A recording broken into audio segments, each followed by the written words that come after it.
What's going on, Jeromes? We are so back. It's a beautiful Thursday. Time for another 7-round Vikings mock draft. And we are on Pro Football Network's simulator. So let's get this thing going. Do we make a couple of trades or do we stick and pick in this spot? So got 11, 23, 108. I kind of feel like seeing what the market is going to bear out. But also, how do I adjust speed on this thing? I don't think I can. Anyways, let's just propose a trade. So how's it going to be when you don't know me anymore? So I feel like the Vikings may be relatively even on the bottom three of the big four quarterbacks. So May, Daniels, McCarthy, and maybe by trading up to 4 with the Cardinals. Now, they probably wouldn't do this trade before the draft. I think that this would have to be an in-draft thing. I think if they traded before the draft, it would be the 2 or 3. But, you know. All right, so let's make an offer here. So 11-23 for 4, and we'll say a future 4th. Why not? And also we'll include a current 5th because we're so magnanimous. Propose, enhance. Got it done. There you go. Maybe we gave up too much, but at least we didn't give up the future 1st as well as did not give up the future 3rd. So that's important. Resume and enhance. So, got a couple trade offers. Giants, kick rocks. Bengals, kick rocks. Saints, no. All right, so Caleb Williams, Jaden Daniels going to D.C., as well as Drake May.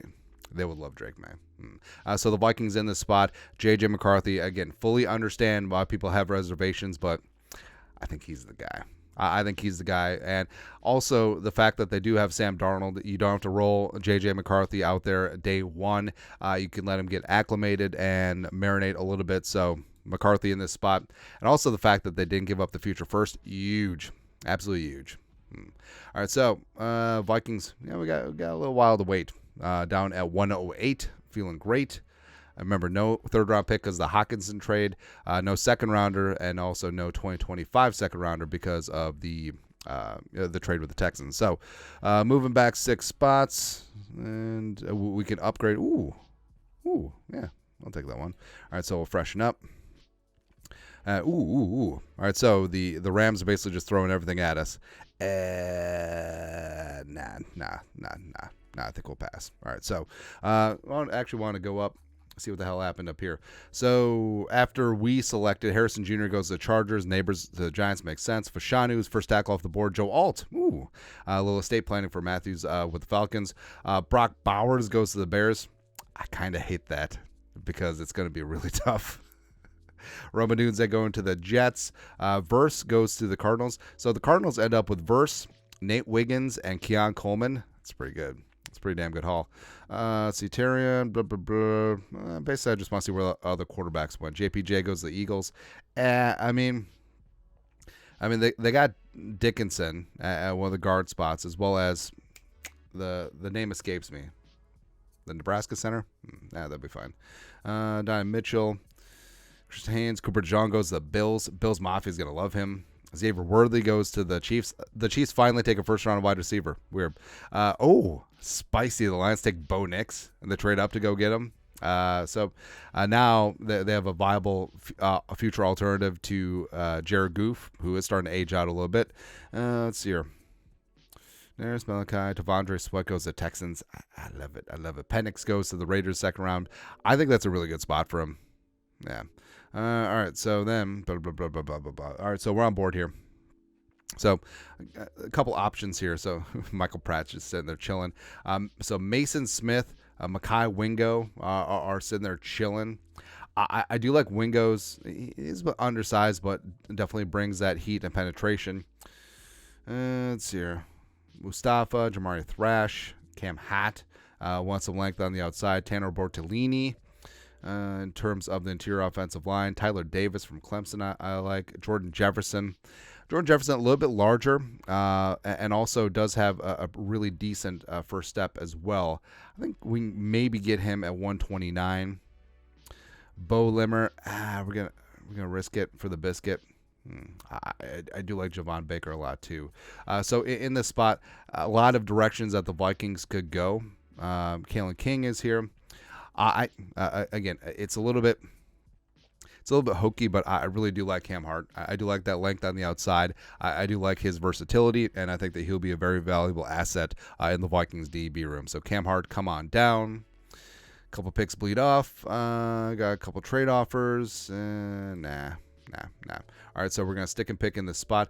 Bucky Irving is just sitting there winking at us. And I know he didn't test the great, but he's so much fun. I love Bucky Irving. Estime is there too. But I want to get into the trenches. And Jordan Jefferson is just there chilling. Bo Limmer is there as well. So Jefferson, a little bit larger of the LSU defensive tackles. Also, yes, it is funny because Justin Jefferson's older brother, a former quarterback at LSU, is named Jordan Jefferson. So it's funny, man. And also, the Vikings skull LSU, that whole thing. But Jordan Jefferson, formerly at West Virginia, transferred into LSU, did some good things in the SEC. So Jordan Jefferson, you are a Minnesota Viking. Now, he's not a true nose tackle, but also I don't think he's much of a two-gapping defensive tackle. I think that he's a one-gap guy, but also do love his quick first step, even at 315. So the Dolphins... Let's see who's on the board. So if we sit here, they really do like Isaiah Davis. Zach Zinter is there chilling. I think I will go in that direction. All right, so 147. All right, so where are the trades? All right, so we moved down 5 spots, and then we'd freshen up.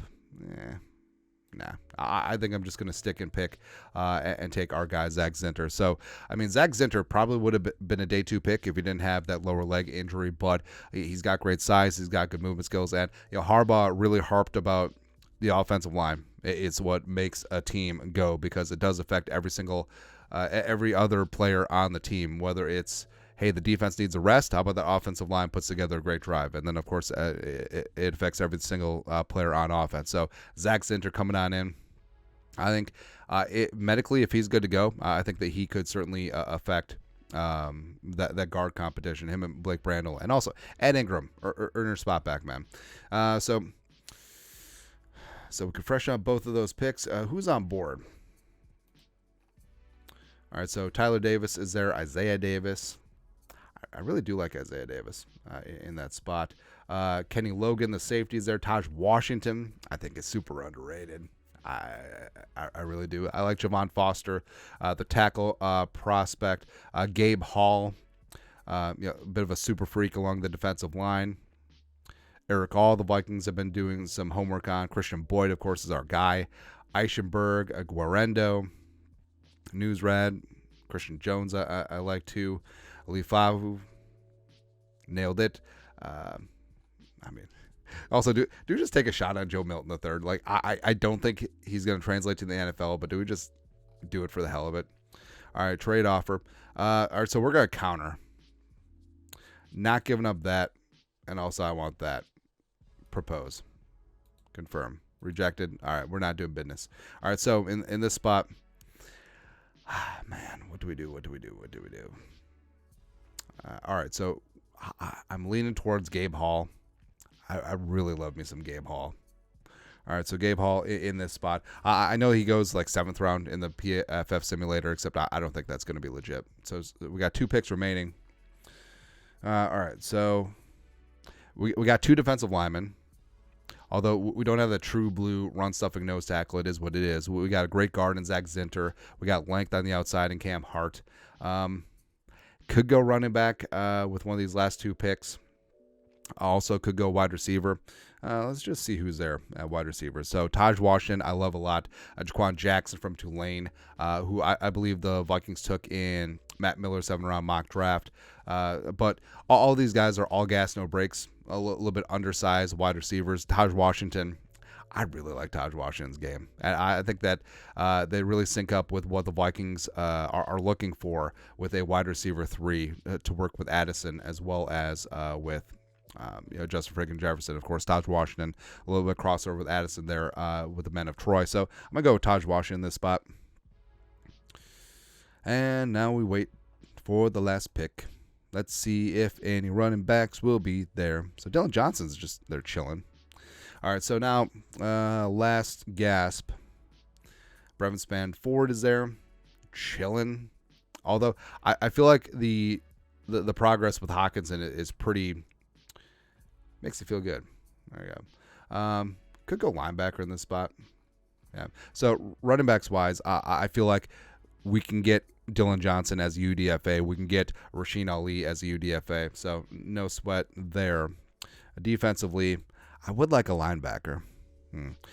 Nathaniel Watson had himself a great combine. Jordan McGee is a guy that we love a lot downhill. Yeah, and the spot. All right, so we're going to go with Nathaniel Watson, pride of Mississippi State, round things out.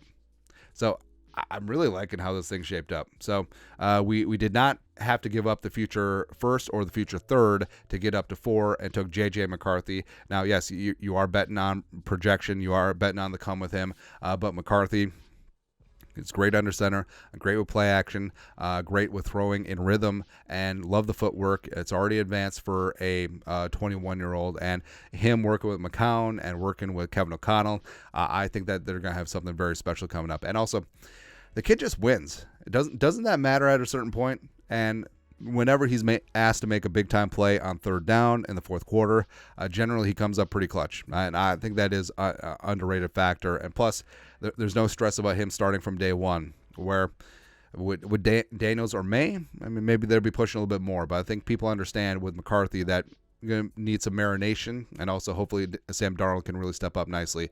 In the fourth round, so we moved around a little bit, but Cam Hart linked on the outside, the pride of Notre Dame, is going to be a great asset for Flores in that secondary. And then, so we took 2 defensive tackles. So Jordan Jefferson, 6'4", 315, coming out of LSU, formerly West Virginia, and he can slide in on some of that nose tackle duty, except he's not like a true blue 330-pound nose, which the Vikings didn't come up with.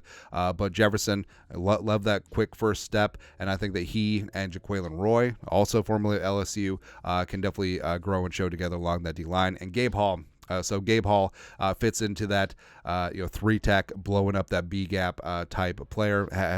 Did great in the offseason work. So in the pre-draft process. So love me some Gabe Hall and Jordan Jefferson in these spots. Zach Zinter, speaking of Michigan, so sticking with JJ, and you got McCarthy. You get one of his great offensive linemen. The entire Michigan offensive line were just dogs and horses up front, man. And I think Zinter probably would have been the highest one drafted if he didn't have that leg injury, but I think that he's a guy that's going to really bring some attitude and really bring some size and some ass and some anchor to that offensive line. And frankly, medically, if he's good to go, it wouldn't shock me if he ends up winning one of the starting jobs day one. Taj Washington, so undersized but super speedy, up the seams. And you see him a lot in the Caleb Williams highlights from last season where, Caleb Williams just sort of chucks it up down the seams. Taj Washington comes up with a nice play, and I think that his skill set will mesh nicely with what Addison, former teammate, as well as Justin Friggin Jefferson obviously bring.